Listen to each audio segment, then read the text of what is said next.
Hola, mi nombre es Martín Buenviaje y les voy a contar cómo un mito que escribí junto con mi socio se hizo realidad.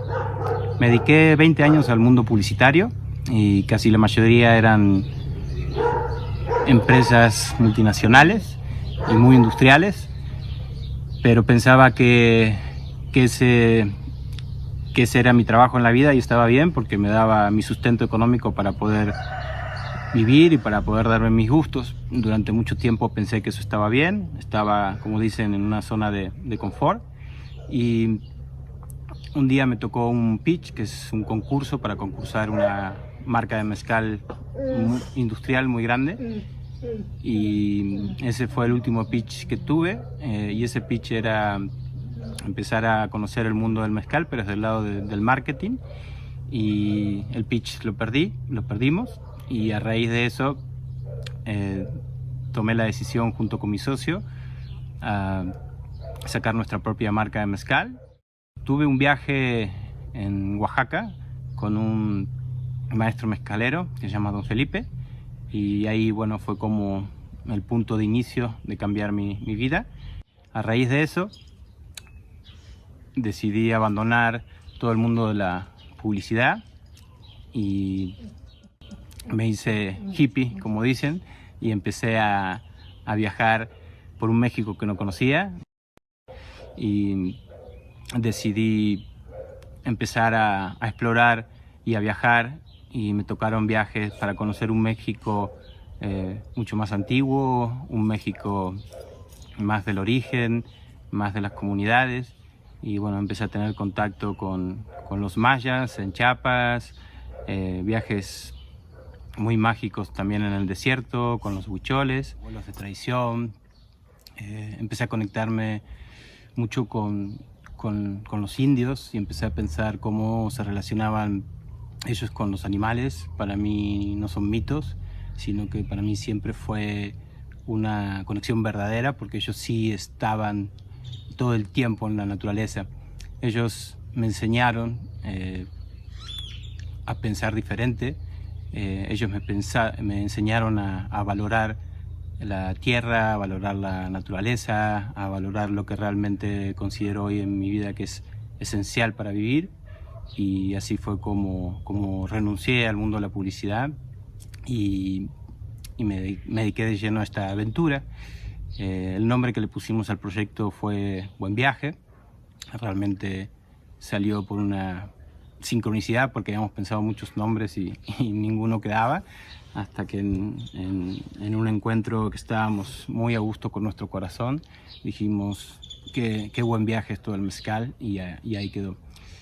Ese nombre para mí implica un estilo de vida, y a raíz de eso empezamos a tener imágenes de animales, empecé a relacionarme mucho con todos los mitos antiguos del mundo, y a raíz de todos esos sucesos, que no sucedió del día a la mañana, fueron a través de varios años, escribí un mito, y en el mito es un mito fundacional del origen del mundo, y la leyenda cuenta que todo arrancó en la isla de Aztlán, donde no existían humanos, no existían plantas, y solo existían estos nahuales, animales de poder. En esta isla había un animal muy particular, muy chiquito pero muy poderoso, que era el colibrí, y el colibrí, como buen mensajero y guía, fue el que me estuvo guiando en este buen viaje, y él se encargó de convencer a todos los animales de la isla, todos los del norte, del sur, del este y del oeste. Estaba la ballena, estaba el sapo, estaba el águila, el cóndor, el jaguar, el oso, y el colibrí los convenció de ir a la luna porque había una misión muy importante, que tenían que buscar una semilla sagrada. Pudieron llegar a la luna, y en la luna, bueno, cada animal tiene un poder, pasaron muchas cosas entre ellos, hasta que por fin encuentran la semilla en la luna, y el único que tenía el poder para bajar a la tierra, a la isla de Aztlán, fue el colibrí. Así que el colibrí baja a la tierra, a la isla de Aztlán, y planta la primera semilla, crece la primera planta, que es el agave, y el agave, como buen ser vivo, se dio cuenta que era muy importante que todos los nahuales regresaran de la luna, así que dio su vida, creció el quiote, y el quiote creció hasta que llegó a la luna, y recién ahí empezaron a bajar todos los nahuales a la isla de Aztlán, y ahí fue cuando el venado ya en la isla de Aztlán se transforma en un huichol, el escarabajo se transforma en un egipcio, el jaguar se transforma en un maya, la ballena se transforma en un maurí, y así empezaron los primeros seres originarios del planeta Tierra. Sacamos un libro con esa historia, y ahí digo cuando el mito se hace realidad. Empezaron a contactarme varias fundaciones de animales, y empezaron mis viajes ya con esa causa, ¿no? De empezar a ver cómo podía aportar y poder hacer más conciencia con los animales, porque sin animales el mundo se acaba. Sin abejas, en 4 años dicen que no vamos a tener que comer, y para mí esa fue y es la misión más importante de mi buen viaje. Así que empecé a trabajar y colaborar con estas fundaciones, empecé a viajar, estuve con fundaciones de jaguares en Oaxaca, estuve en Chiapas, en un lugar hermoso que se llama el Bosque del Triunfo, que es un bosque de niebla de 120.000 hectáreas, donde habita el quetzal, entre muchas especies. Luego estuve en Baja California, también porque hay un cementerio de tiburones, porque dicen que México es el 5.º país que más mata tiburones por una sopa de aletas en una parte de Asia. Y bueno, todos esos viajes fueron muy tristes, porque eran muchos animales que no iban a poder volver a su medio hábitat. En el caso de los tiburones era muy triste, y justo en ese momento me llega un proyecto que es el primer foro internacional de los derechos legales de los animales. Entonces decido hacer un videomapping para proyectar en Tlatelolco, y en ese videomapping hicimos un mensaje de paz, un mensaje de conciencia, de que hay que poner mucho más leyes, como en otros países, para cuidar más al planeta, a los ríos, a las montañas, a los animales, preservar mucho más las zonas naturales. Y entonces lo proyectamos, fue un proyecto increíble, vino Bandana Shiva, vinieron monjes budistas, vino parte también del gobierno que se encarga de las leyes, comunicadores, artistas, etc. Y a raíz de eso fue muy especial, y bueno, se los comparto para que puedan ver el video, es muy cortito, 2 minutos para que lo disfruten.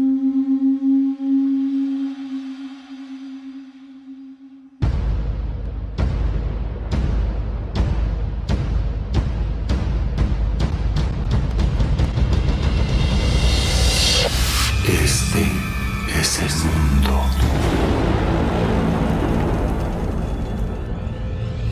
Aquí estás de pie.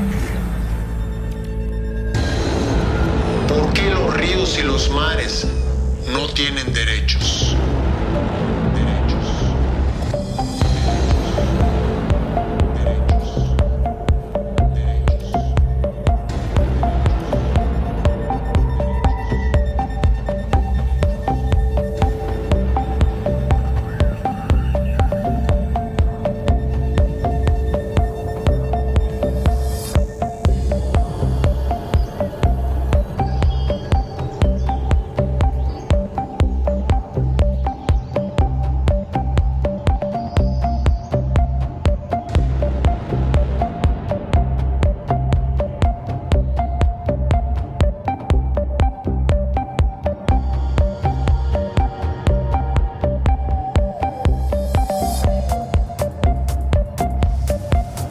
La Madre Tierra está viva y todos los seres tenemos derecho.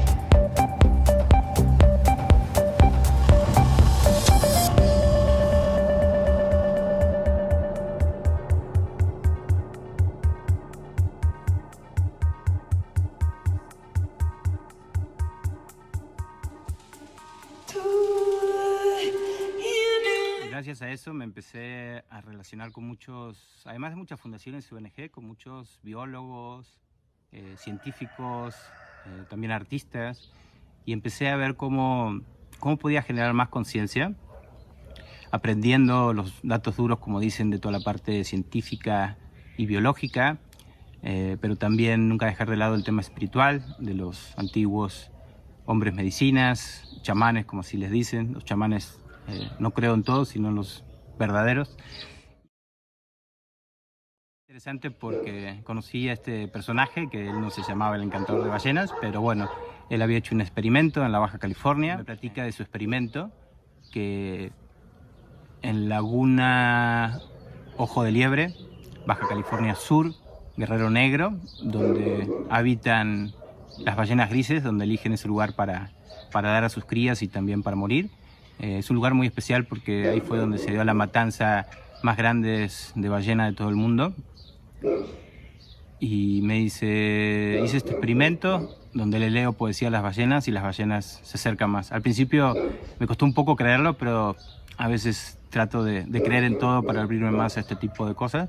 Y me dice, es un proyecto que me financió y me avala el FONCA y la UNAM, y me encantaría que vengas. Entonces así fue como empezó este otro buen viaje, y junté un equipo de 17 personas, entre ellos había un documentalista, un fotógrafo muy reconocido internacionalmente que hace fotografías para Nat Geo, y bueno, acaba de sacar un libro increíble.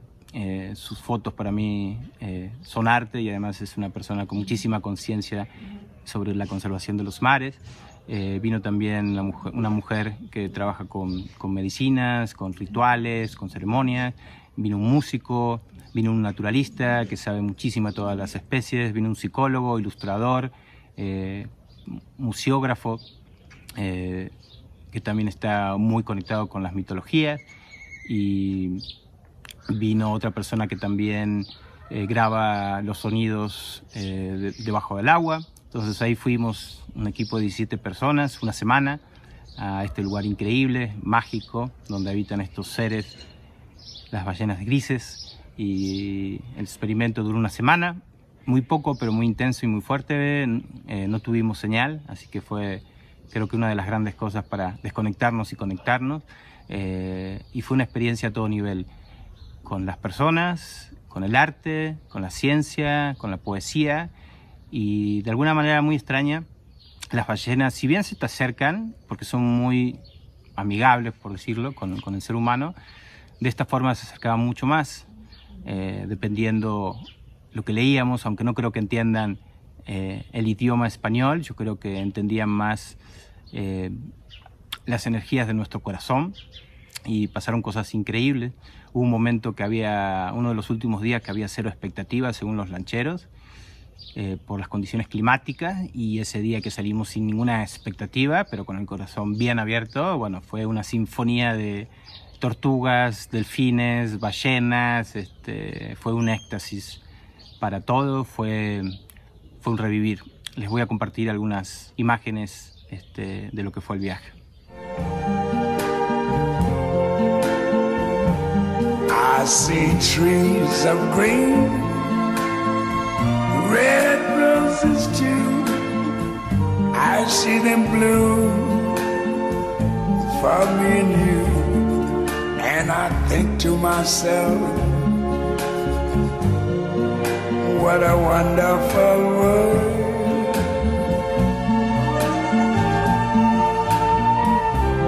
I see skies of blue and clouds of white, the bright blessed day, the dark sacred night. And I think to myself, what a wonderful world. Muchas personas hablan de la inteligencia de los animales. Yo creo que esa es una palabra errónea que la tenemos que borrar de nuestra cabeza, y siento que tenemos que tratar de aprender más nosotros de ellos que ellos de nosotros. Las ballenas, por ejemplo, son seres que se sabe muy poco, pero se dice que telepáticamente se pueden comunicar a kilómetros de distancia, y ellas existieron hace muchísimos miles de años antes que nosotros. Han evolucionado como especie, y yo siento que debemos seguir caminando por ese lado, como los indios, volver al origen, volver a conectar realmente con la sabiduría de los animales. Es impresionante, desde, por ejemplo, no sé, los caballos, que dicen que son muy terapéuticos con los niños autistas. Hay muchísimos animales que no sabemos, que traen un espíritu y una energía muy sanadora, y yo creo que a través de ellos podemos aprender muchas cosas. Podemos aprender también del clima, podemos aprender de las condiciones, podemos aprender de ser mejores humanos, aprender a coexistir y a convivir con ellos. Eso se me hace que es algo que nosotros como humanos deberíamos evolucionar más, porque nos creemos la especie más inteligente y tenemos mucho que aprender por un bien para nosotros. Ellos van a seguir existiendo, y nosotros, si no cambiamos nuestra conciencia, es muy probable que nos sigamos. Entonces, ese es el viaje.